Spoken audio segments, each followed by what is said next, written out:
Hi, welcome to Pastel and Paper. I'm Kerry-Ann, a jeweler and designer, and today I'm taking you inside my studio to show you how I sandcast charms in sterling silver for my small business.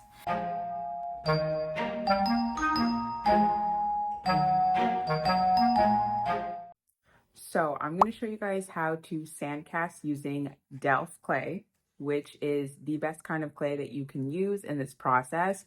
The entire sandcasting process is so much more affordable than getting it casted the professional traditional way. It's easy, it can be done at home, and I think that you guys are really going to enjoy it. We're going to be casting charms in sterling silver as well. So yeah, let's get into it. This is what we're casting today. It's a little tiny teddy bear head. I like to call it Mr. Ted Head, but this is what we're going to work on. First, I'd like to get my gloves on just to be on the safe side. It can get a little bit messy with the Delft clay, so might as well put on the gloves. You're going to need a sandcasting flask, which I will leave a link down below and where you can get it, a hammer, a utility knife or X-Acto knife, a metal ruler, tweezers, a burnisher. I think this is called a burnisher. A paintbrush of any kind, a round stick or something to poke holes with, baby powder or cornstarch, and of course, your Delft clay. First things first, you're going to want to gather all of your clay together in one area. I've had this from the last time I was casting, and it's not a lot. So I'm going to add some more, and then I'm going to take my metal ruler and chop it up into little tiny pieces. Again, the great thing about Delft clay is that it's very easy to work with and it's nice and soft. So doing this takes like a few short minutes, and then I can continue in the process. So I'm going to get this part of my flask with the raised edge, and I'm going to turn it over, and I'm going to put my pattern in the middle of the flask before I start packing the clay on top of this. I saw Craig Dabler do this on YouTube for a piece that was kind of similar, and it worked beautifully. So I'm also going to do the same thing. I put on a little bit of baby powder just to keep the clay from sticking to the pattern, and then I can have a really nice imprint in the sand. So you're just going to take your Delft clay and carefully pack that onto your pattern, and then continue packing this side of the flask until it's full. You can use the bottom of your hammer like I am to help you press it down, and the more tightly packed the sand is for very intricate pieces with lots of detail, the better. Scientifically, I'm not sure why, but it seems to work. As you can also see, I have some cracks on this surface, probably just for me not filling it properly. So it's very easy. I'm just going to take some extra Delft clay and fill it in and then smooth it out with my fingers. The cleaner and more flat and even your surface is, the better. So make sure you take your time and keep it nice and clean. Then you're going to take some cornstarch or baby powder and put that onto the surface, and then evenly spread that around with your paintbrush. Again, this will keep the clay from sticking to it when we put the top half of the flask onto the bottom half. And before we do that, I just want to show you guys how beautiful the imprint in the sand is. So I'm gently going to take it out with my tweezers just to loosen it up, but I'm going to knock it out with my hammer so I don't ruin the edges of the pattern. And it works every single time, and look how beautiful that is. It looks so good. I'm really happy with it. So before we continue, I'm just going to put it back in because we're not done. You're going to take the top half of the flask now and make sure that the two lines that are etched into the metal are perfectly aligned. And when I say perfectly, I mean really just do it perfectly. It's just going to help. They need to be aligned or you are not going to get a good casting. And then you're just going to repeat the same process that we did on the bottom half with the top half. Very simple.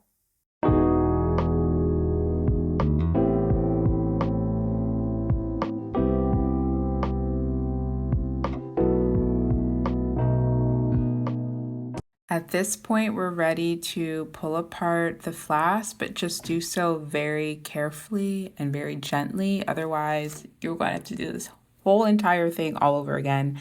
Trust me, guys, I know. However, for me, it's quite simple because I don't really have much of a pattern on the opposite side as you guys saw, which is totally cool because I don't need it to be any deeper than it already is. So this is the step where we need to make a sprue for or at the bottom or at the top or at the side of your pattern so that we can easily pour the metal on the opposite side. And I just want to do a disclaimer. I'm sorry that I made this process so awkward. This is not usually how I make a sprue for my pattern, but doing it on camera just like messed with my head. So I did it pretty weird. It still worked, but it's not how I usually do it. But this is where the round stick comes into play. It's like the perfect size to add a sprue, and because it's round, you can make it wider. And the wider it is, the better, so that the metal can easily flow to the pattern when it comes to casting and pouring it in. And this burnishing tool, which I think is a burnishing tool, is also really helpful because it takes away that clay perfectly, but better on the opposite side when I make my funnel, which you guys will see in a second. But as you can see now, I'm being like so awkward with this. I don't know why I can't like easily make the sprue hole. I'm just being such a weirdo. It looks really bad, but it doesn't have to be pretty. It just has to be functional. And see, now we're making the funnel at the top. On the opposite side, I do want to note that the funnel does have to be quite wide. It has to start wide and then narrow in. Try to make the hole at the bottom of the funnel about 5 to 10 millimeters. I think that's a pretty good size. Anything smaller, the metal's just not going to flow and it's going to sit in the funnel and you are not going to get a good casting.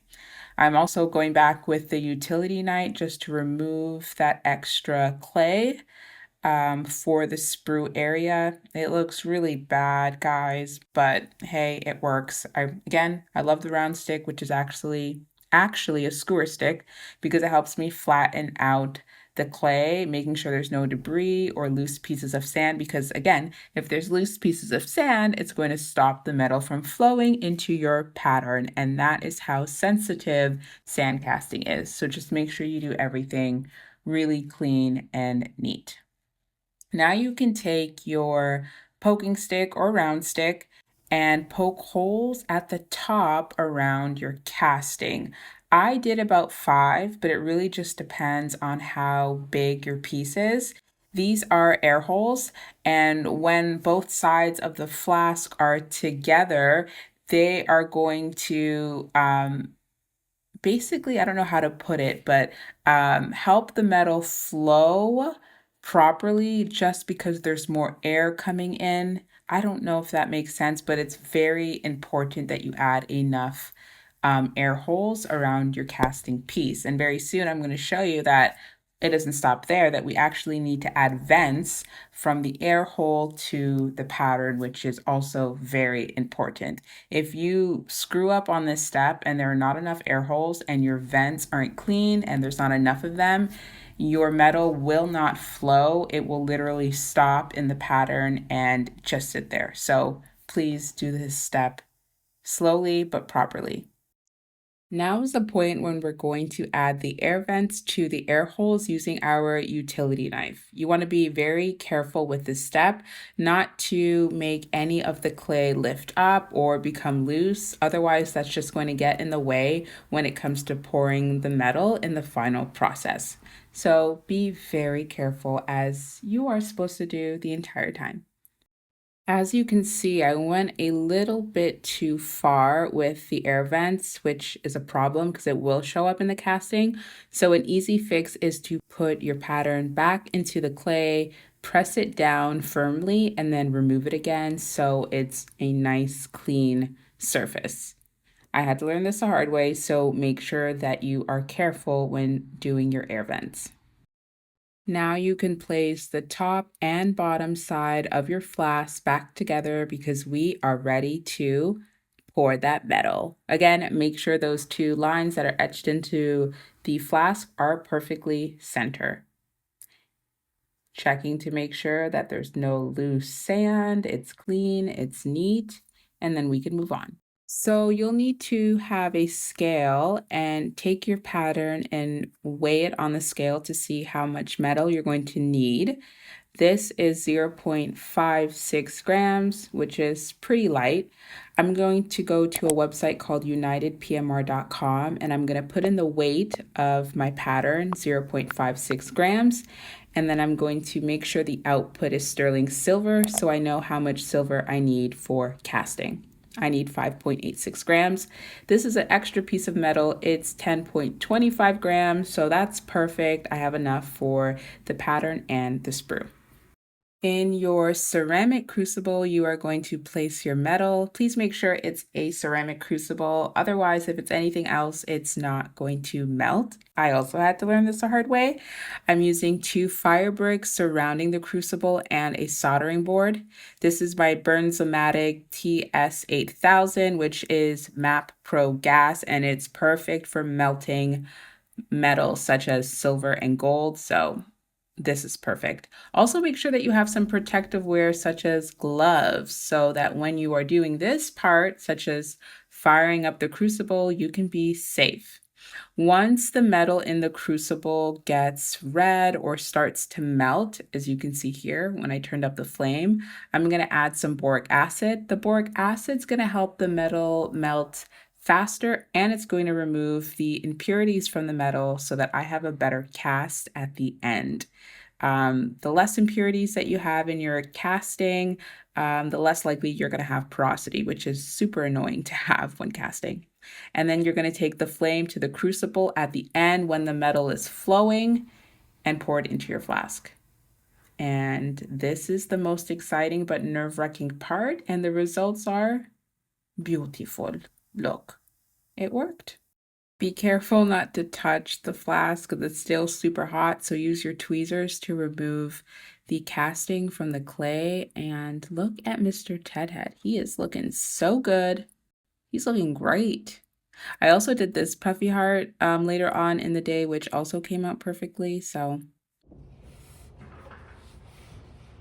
And there you have it. That is how you sand cast. So today we only had time for 2 sand castings. I had to go out in between castings and then I came back, and now it's about 4:30, but I really want to edit this video and have it up for tomorrow. So we're just doing 2. But we did this really cute puffy heart. It came out perfectly. That was easy.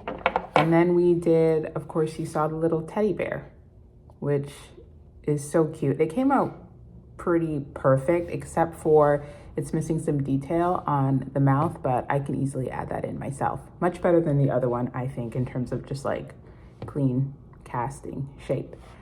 And yeah, so this is how you sand cast tiny charms in sterling silver using Delft clay. And if you want, in my next video, I will show you guys how to easily finish and polish these little charms. And I will possibly also show you how to add a jump ring or a bail, which is really simple as long as you have all the tools and materials. So yeah, I hope that you guys enjoyed my very first studio vlog here on pastel and paper. Make sure you guys like this video. If you enjoyed it, subscribe to my YouTube channel, and I will see you guys next week. Bye-bye.